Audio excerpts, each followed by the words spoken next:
और ध्यान रखना 1936 है, इस समय डॉक्टर अंबेडकर ठीक ठाक पावरफुल हो चुके थे, अच्छी खासी प्रसिद्धि उनको मिल चुकी थी। महात्मा गांधी की सबसे बड़ी समस्याओं में से एक अंबेडकर भी थे। अंग्रेज तो थे ही थे उनसे बड़ी समस्या ये है कि यार अंग्रेजों को भेजो ना, समाज क्यों बदल रहे हो। और अंबेडकर साफ साफ कह रहे थे कि अगर मुझे अपने हित और देश के हित में चुनना हो तो देश का हित नंबर 1 पे है, पर यदि मुझे दलितों के हित और देश के हित में चुनना हो तो मैं दलितों के हित को प्राथमिकता पे रखूंगा।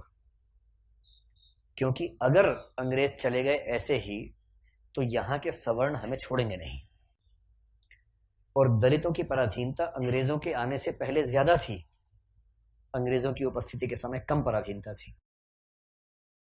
आपको गुस्सा तो आता होगा अम्बेडकर पे कई बार, क्या एक ऐसा आदमी था, है ना, लेकिन आप तर्क सुनेंगे तो दंग रह जाएंगे, तर्क अच्छे हैं। और मजे की बात है कि भारत की संविधान सभा में अम्बेडकर जितनी पढ़ाई पूरी संविधान सभा में एक भी मेंबर ने नहीं कर रखी थी। केवल एक BN राव थे जो एडवाइजर थे, उनके पास ठीक ठाक पढ़ाई थी, उन्हें छोड़ दें, बाकी सब मिट्टी के मतलब पेंदे टाइप के थे, प्यादे थे उनके सामने। पढ़ाई लिखाई का जो लेवल अम्बेडकर साहब का है वो किसी का नहीं है। तो कुछ लोग मैंने देखा कि सवर्ण मानसिकता के कुछ लोग अम्बेडकर को देशद्रोही घोषित करना चाहते हैं इन्हीं कथनों से कि दलित प्रश्न और देश के प्रश्न में दलितों को प्राथमिकता दूंगा तो बुरा मान जाते हैं। और उन्हीं से आप पूछो कि अगर हिंदू का प्रश्न हो और देश का प्रश्न हो, किसी प्राथमिकता दोगे तो हिंदू, हिंदुस्तान है, मजाक समझते हो तो हिंदुस्तान हिंदुस्तान है बोलते हैं, हिंदुस्तान है। मुसलमान तो आए हैं, जा भी सकते हैं, लेकिन हिंदुस्तान है। तो अंबेडकर उस समय पावरफुल हो चुके थे।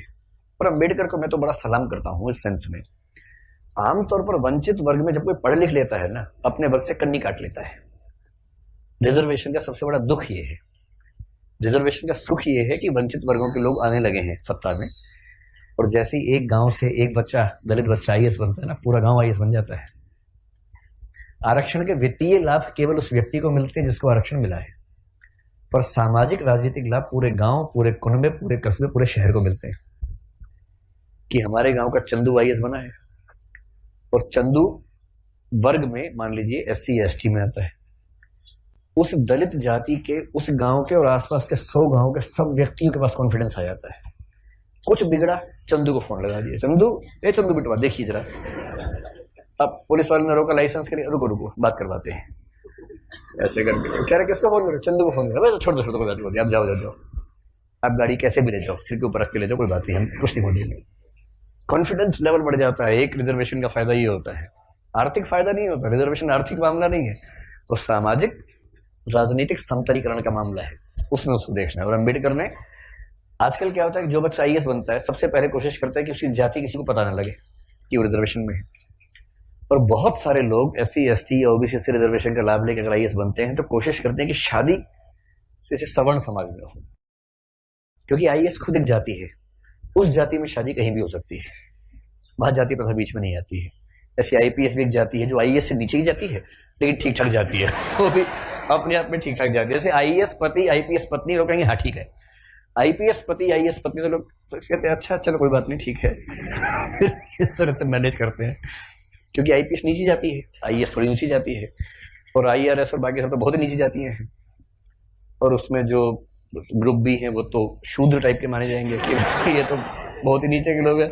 बेशक UPSC ने सफलता दी हो, पर ये तो ये नहीं चलेंगे, इनके 10 नंबर कम आए थे, इनको बाहर करो यहाँ से एक प्रकार की जाति व्यवस्था वहां भी है। तो दलित चेतना जो अम्बेडकर की वजह से, अम्बेडकर का सम्मान क्यों करना चाहिए कि वो इतना पढ़ने लिखने के बाद भी चाहते तो वो भी एक शानदार जिंदगी जी सकते थे, उनको मिल ही रही थी भाई। वो PCS ऑफिसर थे बड़ौदा में, मजाक छोड़ना है, नागपुर में शायद। और जब नागपुर में वो सिविल सेवक बनकर आए, फेलोशिप वहीं से मिली थी पढ़ने के लिए, जब वापस लौटे तो उनको PCS अधिकारी बनाया गया। तो उनको कहा कि आप यहाँ रहना शुरू कीजिए और काम संभाल लीजिए। अब ये अम्बेडकर के सामने सबसे बड़ी समस्या, अगर आप उनकी कभी आत्मकथा पढ़े, मैं कैसे बना, हिंदी अनुवाद उसका ये है, उसमें प्रसंग है कि नागपुर में रहना है उनको, क्योंकि वो ऑफिसर हैं, उनको अपने रहने के लिए कमरा चाहिए या घर चाहिए, ढूंढ रहे हैं पूरे शहर में, कमरा ही नहीं मिल रहा। लोग पहले पूछते हैं जाति कौन सी है, वो बताते हैं कि महार जाति का हूं, तो भाई कमरा नहीं है हमारे पास, हम किसी दलित को कमरा देंगे ही नहीं अपना। ये 1920-30 के दौरान नागपुर शहर की बात है।